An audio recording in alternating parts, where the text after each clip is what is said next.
Colossenses capítulo 3, versículo 12, diz assim: portanto, como eleitos de Deus, santos e amados, revesti-vos de compaixão, de benignidade, de humildade, de mansidão, de longanimidade.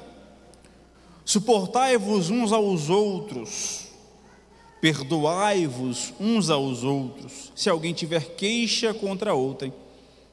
Assim como o Senhor vos perdoou, assim também perdoai vós.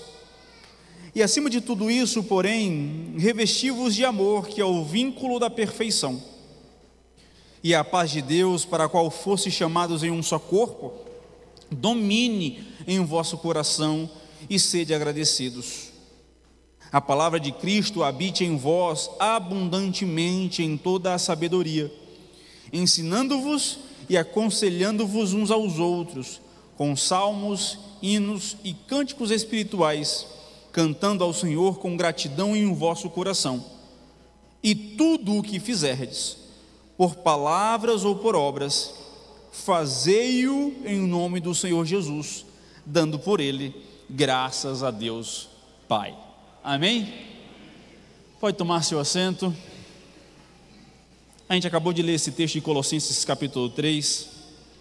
Teoricamente, se entendermos o que Paulo acabou de escrever de maneira bem clara, a gente pode fazer a oração final e seguirmos para casa. Com quem corre diz amém. Suportando-vos uns aos outros, perdoando-vos uns aos outros, sendo paciente, sendo longânimo, sendo manso. Tudo que a Bíblia nos ensina de maneira clara e objetiva. Mas, como eu e você não somos perfeitos, nem alcançamos ainda a estatura de varão perfeito, porque senão seríamos arrebatados agora, vamos para a palavra em nome de Jesus, amém? Meus irmãos, quem aqui sente cansaço em tentar ter uma vida cristã? Levanta a mão. Eu vou levantar primeiro que vocês. De fato é cansativo. A gente percebe que muitas vezes nós saímos aqui de um domingo à noite cheio de alegria, cheio de gratidão, com o coração cheio da palavra, dos louvores que foram cantados.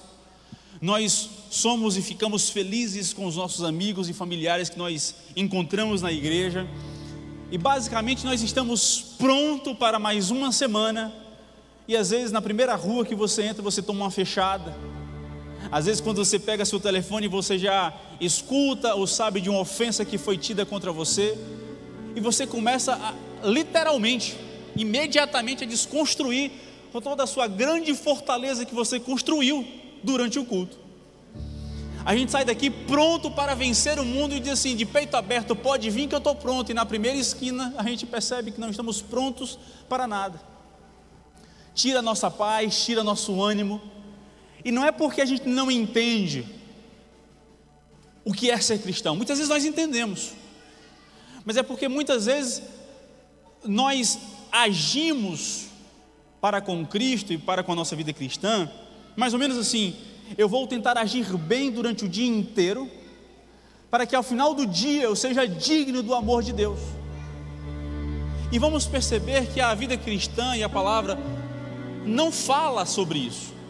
Na verdade é porque somos cristãos que então enfrentaremos um dia bom ou um dia mau. É entendemos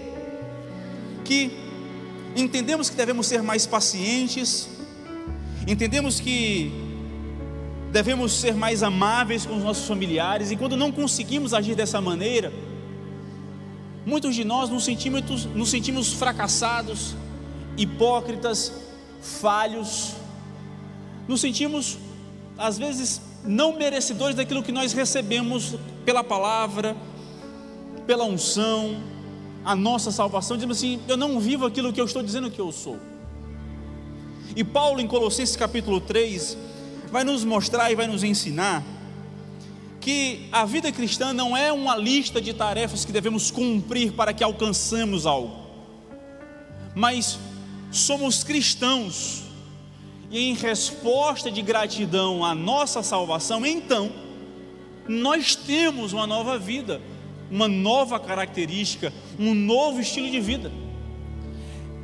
Como assim?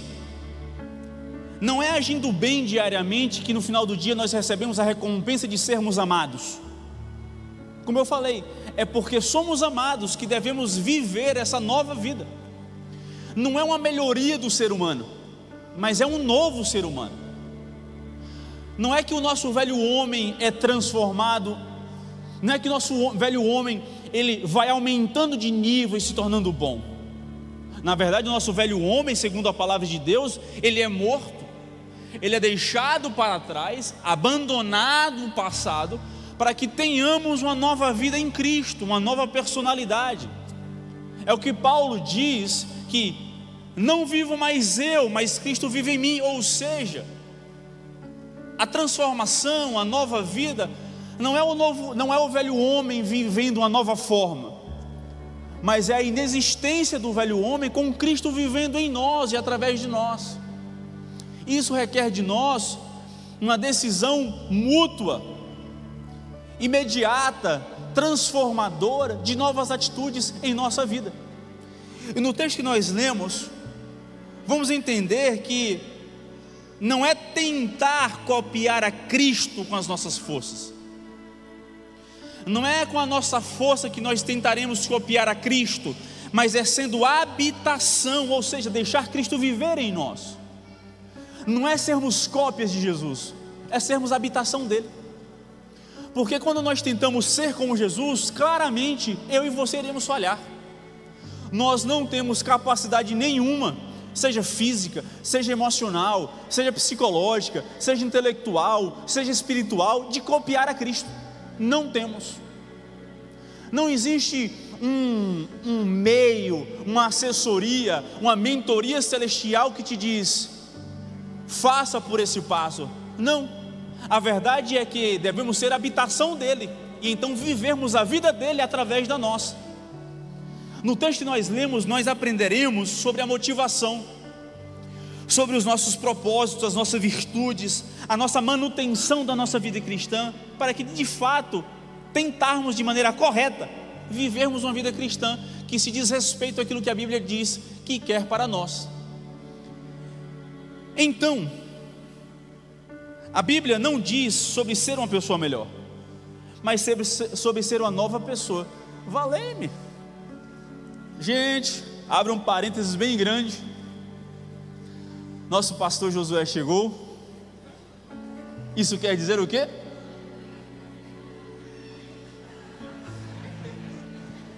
Eu me sinto muito mais confortável pregando com ele aqui, porque se der errado, se eu falar besteira, eu digo assim, conserta.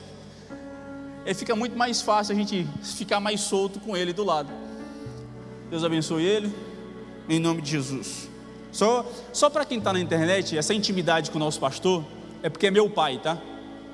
E eu digo isso por quê? Porque na última pregação eu usei o termo véi. Algum vício de linguagem, véi, alguma coisa. Alguém foi falar mal, ele falou véi no púlpito. Eu falei, gente, se eu tivesse falado uma heresia, mas não um véi. Mas é assim mesmo, né? Tem gente que está na igreja ou na internet julgando e não escutando a palavra. Mas vamos seguir em nome de Jesus. Primeiro ponto, versículo 12, Paulo diz assim: portanto, como eleitos de Deus, revesti-vos. Porque essa importância no termo pois. Revesti-vos, pois, santos amados. Veja, é justamente essa palavra pois, essa dobradiça nesse texto aqui do versículo 12, parte A, ela é muito importante porque ela nos dá a sensação de: para que é que eu vou me revestir? Para que é que eu vou ser santo, amável? Para que é que eu viverei essa vida? Ou baseado em que eu viverei isso? Porque é muito fácil nós lermos versículo 12 ao 17 e não entendemos o porquê nós viveremos isso. No versículo 1 do capítulo 3 de Colossenses, Paulo nos diz que nós fomos ressuscitados juntamente com Cristo. No versículo 3, Paulo fala que ele morreu por nós. No versículo 9, versículo 10, Paulo diz que vós despistes, vocês foram despidos do velho homem e foram vestidos com o novo homem. Ou seja, por conta disso, baseado nisso, tendo esse alicerce e entendimento que vocês nasceram de novo, é que vocês conseguirão viver isso aqui. Não é de maneira aleatória, não é de maneira solta que Paulo larga que nós devemos ser desse jeito, mas é porque nós fomos comprados e nascidos de novo em Cristo, é que nós temos a capacidade de vivermos isso. É necessário ter um entendimento, porque muita gente vive de maneira aleatória, às vezes não entende a vida cristã, justamente porque pega um texto do meio para frente e não entende a motivação que nos deu a possibilidade de vivermos isso. Ou seja, eu e você não seremos esse tipo de crente se não entendermos que nós nascemos de novo em Cristo Jesus. Eu falo, já disse e repito, se nós somos alguma coisa, é por conta de Jesus. Se nós somos alguma coisa, é pela sua graça, é pelo seu amor, é pela sua misericórdia, é pela sua compaixão, é pela sua destra, é pelo seu sacrifício. Nada nosso, tudo dele. Veja, então, Paulo está dizendo que a mudança que eu estou dizendo já aconteceu. Vocês já foram comprados, vocês já foram perdoados, vocês já nasceram de novo em Cristo. Ou seja, eu não estou dizendo para vocês que façam isso para nascer de novo, mas é porque você nasceu de novo, é que você deve fazer isso. Ou seja, nós estamos aptos para vivermos como eleitos de Deus, santos e amados. Por isso o termo pois. A religião, ela diz: haja bem para que seja aceito. A Bíblia, o Evangelho diz: você foi aceito, agora haja bem. Porque quando nós vivemos como pela base da religião, é um esforço para ganhar uma identidade. Eu preciso agir bem para que eu seja aceito no meio.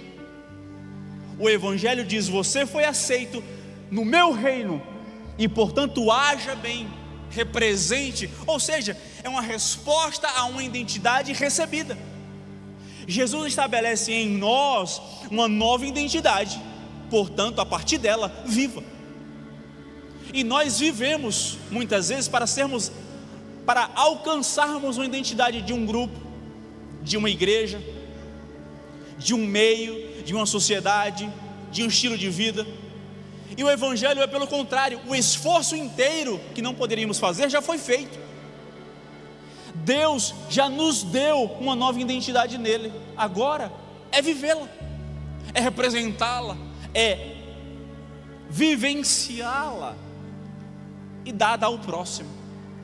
Então, como eleitos de Deus, Efésios capítulo 1, versículo 4, Paulo diz: assim como nos elegeu nele antes da fundação do mundo, para sermos santos e irrepreensíveis perante ele. Veja, a vida não começou quando eu e você levantamos a mão diante de um púlpito e disse: eis-me aqui, Senhor, tu és o meu Salvador. Mas a nossa vida começou quando ele, antes da fundação do mundo, nos escolheu e nos elegeu nele. Antes que nós fôssemos formados no ventre da nossa mãe, antes que nós fôssemos concebidos na ideia dos nossos pais, antes da fundação do mundo, antes que terra fosse terra, antes que houvesse as estrelas, a lua, antes que houvesse qualquer fundação, Deus já havia planejado a minha vida e a sua. E nós não devemos usar isso como ponte de colocar sobre o outro ou impor sobre outro a nossa verdade, mas na verdade deve nos dar segurança e humildade em nossa vida cristã. Nos dá o entendimento de que é por Ele, de que é para Ele, que é por Ele que nós estamos aqui. Isso deve nos dar humildade em nossa vida cristã. É entendermos que a escolha não começou em nós, mas começou dele. A soberania de Deus está sobre nós, segura em nós. Você não está na família de Deus por acidente.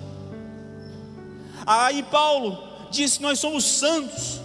Santos não significa sermos perfeitos ou porque somos perfeitinhos à luz dos nossos olhos, mas santidade significa separação. Deus nos separou como o seu povo. Deus nos separou do mundo. Ele nos santificou, Ele nos elegeu, Ele nos separou, Ele nos tirou do domínio das trevas, da posse de Satanás, para a sua destra, para a sua poderosa mão. Ser santo não é necessariamente entender e viver diariamente com uma vida perfeita, porque não somos e não conseguiremos, mas é entender que somos um povo separado do mundo. É não nos confundirmos com as práticas mundanas, é não nos confundirmos com a mentalidade mundana, é não nos confundirmos com as práticas mundanas, porque somos separados. E um exemplo simples: se você for lá em casa, mesmo com toda a amizade que tenhamos, você não vai sentar na minha mesa sem camisa, porque é a minha casa, e na minha casa tem as minhas regras.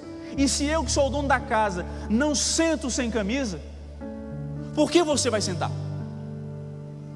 Entendeu? Eu cresci na casa do meu pai, e eu nunca sentei em uma refeição sem camisa, porque a casa era dele, e a regra era essa. Só que nós queremos sentar na mesa de Deus do nosso jeito, e não do jeito dele. A gente quer chegar no reino dele, nas regras dele, nos mandamentos dele, do jeito dele, e impor a nossa vontade, para que possamos ter a oportunidade de fazer parte do reino dele. Porque se não for do meu jeito, eu não quero. Vaza. Porque aquele que quiser vir após mim, tome a sua cruz e negue-se. Se não quiser, pode ir. Quer fazer a sua vontade? Siga o seu caminho. Mas o caminho de Cristo é com a cruz e se negando, é sendo separado, é buscando a santificação em sua presença. Pedro diz: vós porém sois raça eleita, sacerdócio real, nação santa, povo de propriedade exclusiva, não dividida, de Deus. Então, Paulo continua que nós somos amados, ou seja, nós somos eleitos, escolha de Deus, nós somos santos, propósito de Deus, e somos amados, o coração de Deus. A palavra grega para amados aqui é agapao, está no particípio perfeito, ou seja, não significa que Deus estará nos amando depois que nos comportarmos. Deus, a Bíblia diz nesse termo que não é porque nos comportaremos bem que Deus nos amará, mas é porque Deus nos ama. Nesse exato momento, eu e você, em nosso coração pecaminoso, em nossa alma pecaminosa, em nossa mente conflituosa, em nossa carne estremecendo, Deus nos ama. E isso não é fácil de entender, porque pela mínima falha, quando alguém falha comigo e contigo, a gente já fica com raiva, a gente já fica chateado, a gente já fica guardando mágoa, a gente já fica suprindo o nosso ego. E Deus, simplesmente Ele nos ama, com todas as falhas, Ele nos ama. Paulo diz: mas Deus prova o seu próprio amor para conosco, pelo fato de ter Cristo morrido por nós, sendo nós ainda pecadores. João diz: nós amamos porque Ele nos amou primeiro. O amor de Deus é incompreensível, porque nós estávamos nas trevas, sendo filhos da desobediência, no lamaçal do pecado, na posse do diabo, e Ele nos amou. Ele nos amou antes da fundação do mundo, nos elegendo nele. Ele continuou nos amando na posse de Satanás, e hoje em pecado ainda nos ama. É irracional. Eu e você não temos capacidade de compreender esse amor, a não ser somente retribuir, amando-o de volta. Só que amando-o de volta, amando ele de volta, é necessário de fato exercermos algumas práticas cristãs. Por exemplo, antes de você tentar ser paciente com o seu filho e não conseguir, lembre-se que você é eleito e ele também. Antes de você responder à sua esposa ou lutar contra aquele pecado, lembre-se, você é santo, separado. Lembre-se de que quando você falhar e se sentir um lixo, você é amado.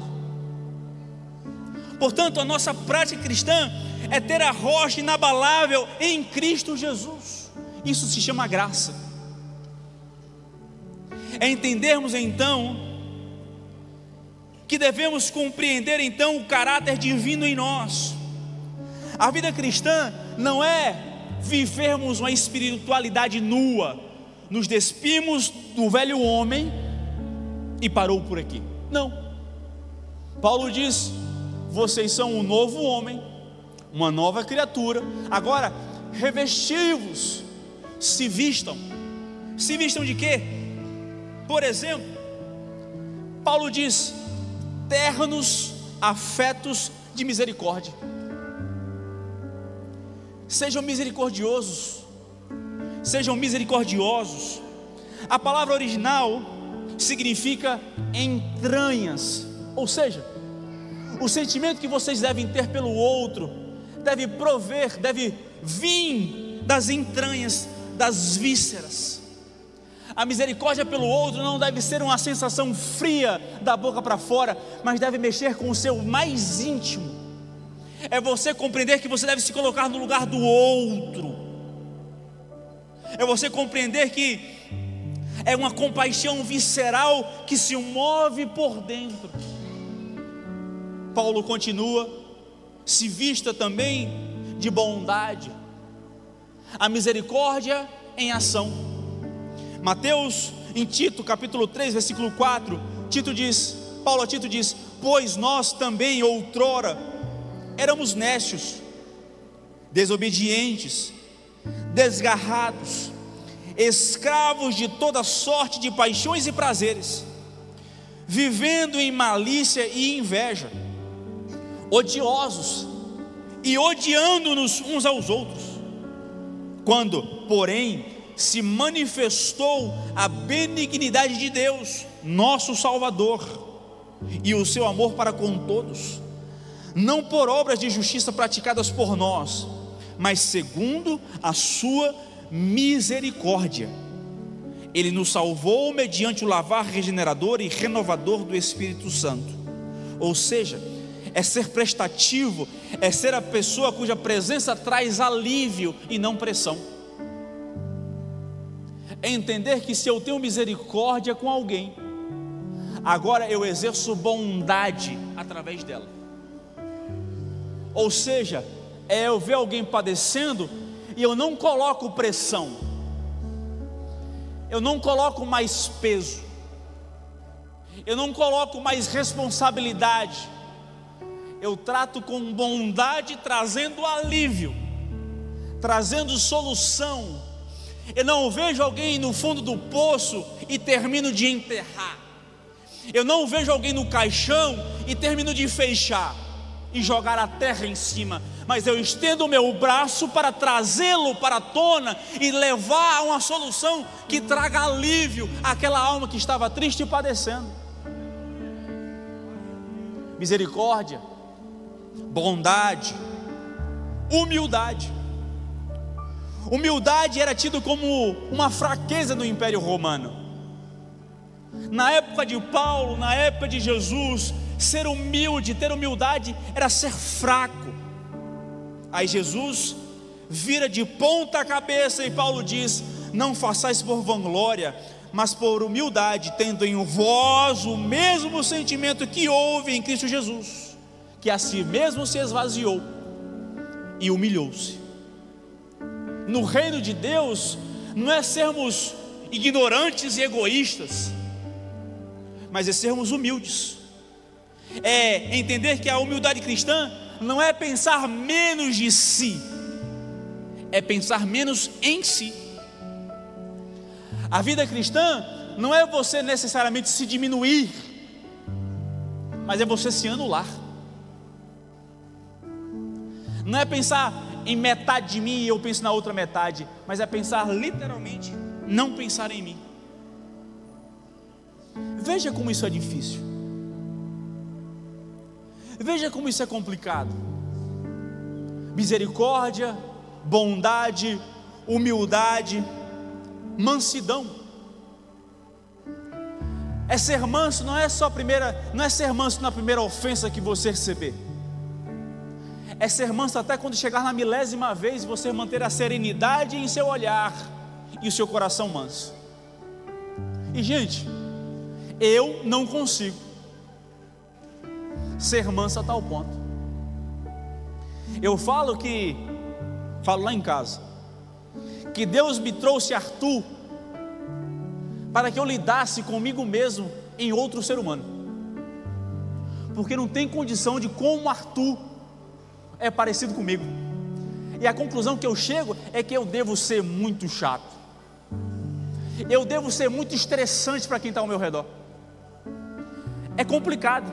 Eu tenho quase certeza que o pastor é tão longânimo com 51 anos porque Deus me deu a ele para tratar quando ele tinha a minha idade. Porque é difícil. Se em nossa casa, se em nosso meio, se com nossa família, se com aquele que nós amamos, ou com aqueles que nós amamos, é difícil ser manso. Quanto mais contra o mundo, quanto mais entre nós aqui na igreja. Veja se não é verdade. O irmão dali falou um negócio contra o irmão dali. A mansidão já está lá fora, menos aqui dentro da igreja.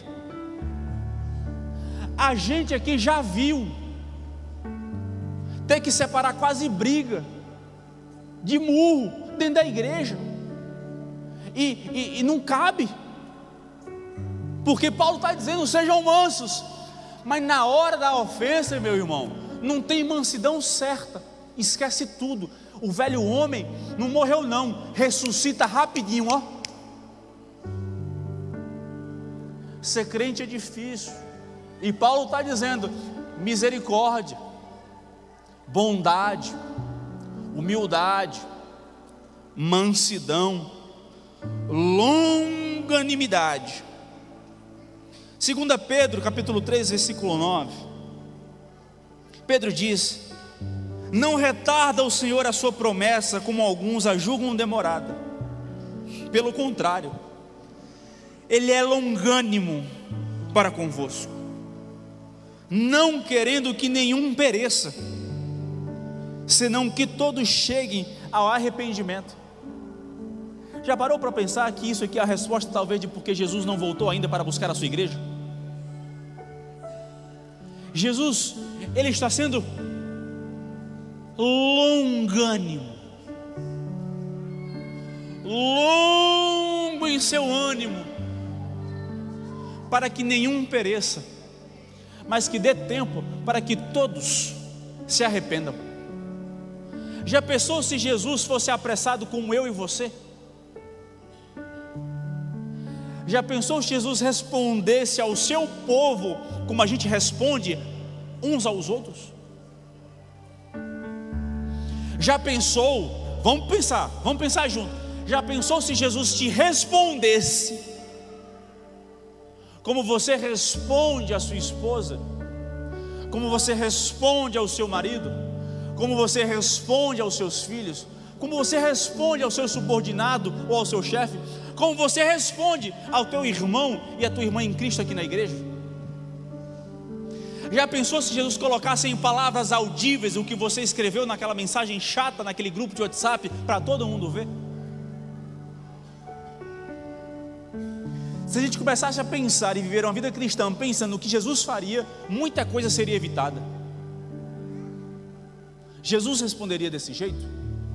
Jesus pensaria desse jeito? E por favor, não me tenha, como eu falei na última pregação, como um paladino perfeito da justiça, mas eu estou longe. É tratamento diário. Vamos seguir, prometo não demorar, e se não concluir hoje, a gente conclui outro dia. Então, quando nós temos essa ação interior de sermos misericordiosos, de sermos bondosos, de sermos humildes, de sermos mansos, de sermos longânimos, agora vem uma ação exterior. Quando nós tratamos o nosso coração, quando nós tratamos a nossa vida íntima com Cristo e em Cristo, agora isso se externaliza. De que maneira? Paulo começa: suportai-vos uns aos outros. Suportar aqui, eu não estou dizendo que Eric vai ser perfeito e vai ser tranquila a caminhada com Eric, não. Paulo está dizendo que, Eric é chato, tu também, vocês se suportem. Você consegue sair da sua família? Não tem como, você nasceu nela e acabou. É basicamente isso. Se vocês são verdadeiros cristãos, vocês não podem se excluir a não ser se suportarem, porque o céu é o mesmo, o Deus é o mesmo, a salvação é o mesmo, o sacrifício é o mesmo. Então se suportem, porque vocês são cristãos. Não é se degridam, não é se debandeiem, não é se batam, não é se excluam, não é se dividam, mas é se suportem. E se tem um lugar que há divisão, é no meio de crente. Se falou o crente, quase certo que tem na outra frase divisão. Divisão de grupo, divisão de panela, divisão de igreja, divisão de famílias, divisão de pastores, divisão. E Paulo diz: suportai-vos. Isso é uma reação externa.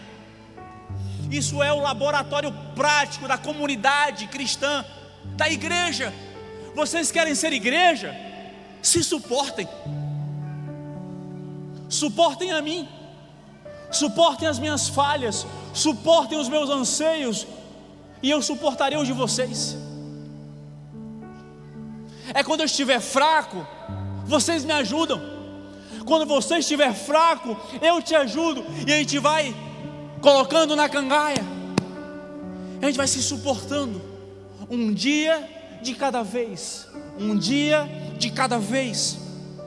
Veja, ela significa literalmente aguentar, suportar, sustentar, aturar, tolerar. É entender que isso aqui, na prática mais literal, não deveria ter um caminho de volta. Na frase que nós sabemos, vida cristã é um foguete que não deveria ter ré. É só ir. E ir com todo mundo que está dentro do foguete. Não tem como jogar para fora do espaço. O destino é o céu. É entender que o céu é tão bom que mesmo tu sendo chato e eu também, vale a pena eu e tu irmos juntos. Porque é melhor ser dois chatos no céu do que dois chatos no inferno. É melhor ser todo mundo aqui se suportando no céu, se amando aqui, e vivermos a eternidade diante de Deus em corpo glorificado, do que olharmos um para o outro queimando diante do diabo. E eu estou falando desse jeito porque se ficar amaciando, o povo acha que é fácil. E gente, é céu ou inferno mesmo, não tem outro destino não.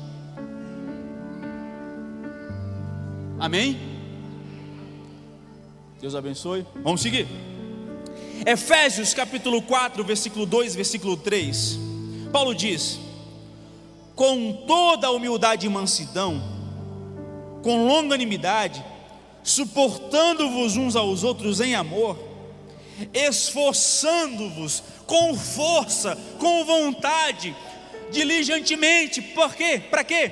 Para preservar a unidade do Espírito no vínculo da paz. É para isso que a gente se suporta, para preservar a comunidade. A gente se suporta para preservar a nossa unidade. A gente se suporta para preservar o corpo, que é só um. Nós nos suportamos para preservar a paz que deve haver entre nós. E não é viver em guerra, mas é viver em paz. E viver em paz não quer dizer que é todo mundo perfeito, mas é todo mundo se suportando. Amém? Paulo continua. Uma ação externa daqueles que entenderam a transformação íntima.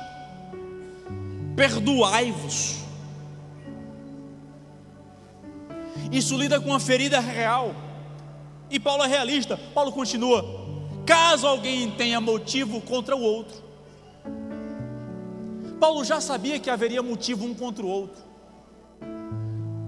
E Paulo diz: perdoai-vos. Se perdoem.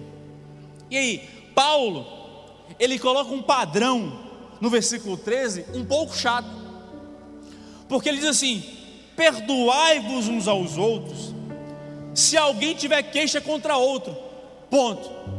Assim como o Senhor vos perdoou, assim também perdoai a vós. Paulo está dizendo assim, ó: eu sei que vocês vão vir cheios de argumentos. Não, eu não consigo perdoar aquela ofensa, perdoar aquela perseguição, perdoar aquela briga, perdoar aquela esculhambação que fez contra mim. Eu, paladino da perfeição e sustentador da justiça, não perdoarei. E Paulo diz assim: assim como o Senhor perdoou cada um de vocês, quando vocês estavam em pecado, quando vocês eram filhos da desobediência, quando vocês não mereciam nada, quando vocês estavam em posse de Satanás, quando vocês não tinham e não têm capacidade de ser pregado numa cruz, derramar do próprio sangue e pagar pela própria vida, assim como o Senhor vos perdoou, perdoai-vos uns aos outros. Se eu pudesse parar aqui 5 minutos, desligar as luzes e cada um ligasse para quem tem que pedir perdão, seria muito melhor do que eu continuar a pregação.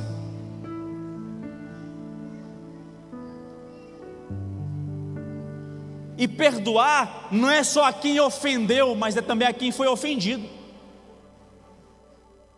É você entender que nem sempre você é aquele que sofreu perseguição, mas você pode ser aquele que perseguiu alguém.